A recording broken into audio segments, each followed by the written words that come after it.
to describe regenerative tourism, I have to describe regeneration. And regeneration is probably the biggest shift in Western European understanding of how the world works since before the Industrial Revolution, before the Age of Enlightenment.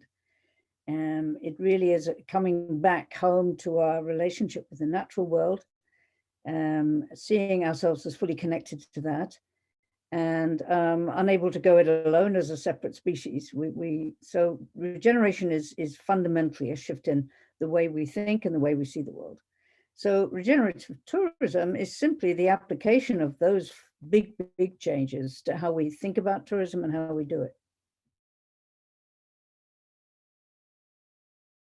I talk about the maturation of sustainability. I think human species are in the total evolutionary history a very young species. We're behaving in the last few hundred years as adolescents.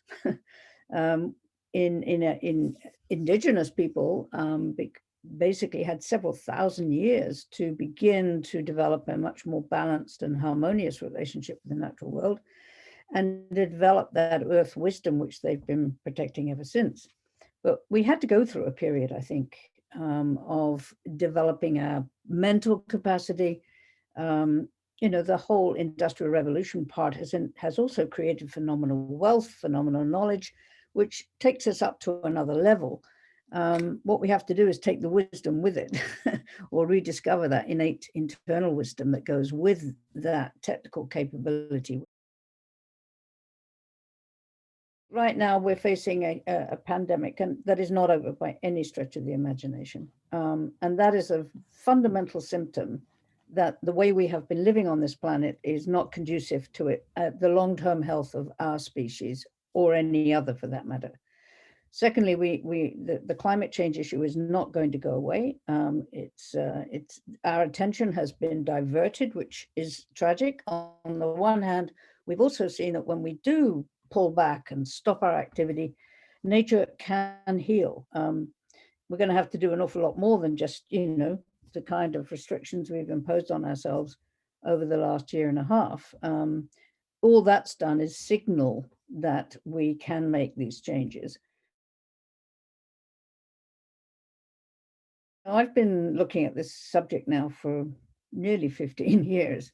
And I've been saying the same thing for nearly 15 years, so I'm getting bored with myself.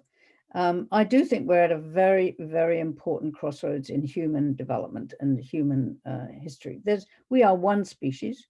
We've enjoyed phenomenal success in terms of expansion and domination of all the other species, but there's no guarantee that we have, that we will survive and thrive and live, carry on as forever. So to me, it's about recognizing that we're at that point in history, and our scientists are telling us that we have 10 years in which to make major changes, and we can't keep waiting for somebody else to take the initiative. I look at what's people like Kristen Dunn down in the Bay of Plenty. I can see, there a development, the beginning of a development of real sense of community in that region. I'm looking at what we're doing in Back to Life. People really know that they can't go the old way, so they're investing time and energy in learning. So the real capability, I think, one of the first characteristics is a little humility. The fundamental purpose of life, actually, when you really get down to it, when you look at nature, is to contribute to its capacity to survive and thrive and evolve. So it's much more generative, it's much more generous than the old way, which is how can I use this information to get ahead? It's how can I help you get ahead? It's a very different philosophy in that sense.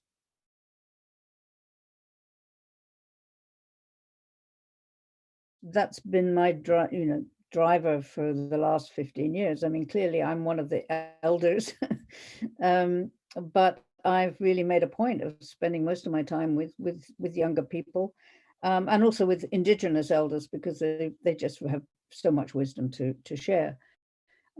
It's vital right now that we understand leadership, for example, can come from anywhere now. That whole model that you have to be qualified, they have to work your way up through a system to get to the point of leading is got to be overthrown. We're seeing all kinds of things, erupting from community. For example, in New Zealand, we come across the WOW project in Wanaka region, where, a group of women got together. They're all mothers. They're all working in very high profile jobs, but they all share a concern for their children's future. So they pulled people together, and now they're doing a huge summit. They've done 3 summits now. They've got thousands of volunteers involved in this. All came out of that commitment to care, that commitment to do something.